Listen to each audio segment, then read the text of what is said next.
আপনারা কি এখনও তাজমহলকেই সিম্বল অফ লাভ মনে করেন? তাহলে এই ভিডিওটি আপনাদের জন্য। সময়টা 1960 সাল। বিহারের এক সাধারণ কৃষক, যার স্ত্রী পাহাড়ের ওপার থেকে খাবার আনতে গিয়ে পড়ে যান এবং চিকিৎসার অভাবে মারা যান, কারণ পাহাড় ঘুরে হাসপাতাল পৌঁছতে অনেকটাই দেরি হয়ে গেছিল।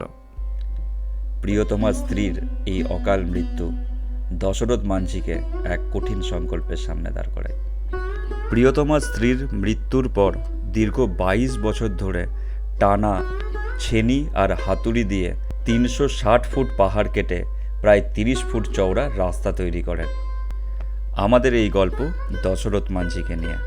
যে পাহাড় একদিন তার স্ত্রীকে কেড়ে নিয়েছিল, সেই পাহাড় কেটেই তিনি তৈরি করেন রাস্তা, যাতে ওই গ্রামের আর কেউ কোনোদিনও বিনা চিকিৎসায় না মারা যান।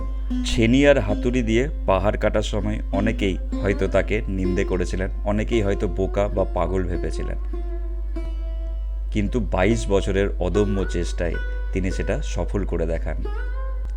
তার এই জেদ আজ এই গ্রামবাসীদের কাছে আশীর্বাদ। তৈরি হলো এক নতুন ইতিহাস। লোকমুখে তিনি পরিচিত দ্য মাউন্টেন ম্যান নামে। তাজমহল যদি ভালোবাসার নিদর্শন হয়, তবে দশরথ মাঝির এই রাস্তা হলো ত্যাগের চরম উদাহরণ। আমরা সেলুট জানাই তার এই অদম্য জেদকে। তথ্যটি ভালো লাগলে আমাদের ভিডিও লাইক করবেন, আর দশরথ মাঝিকে ভালো লাগলে অবশ্যই ভিডিওটি শেয়ার করবেন এবং আমাদের চ্যানেল সাবস্ক্রাইব করতে ভুলবেন না।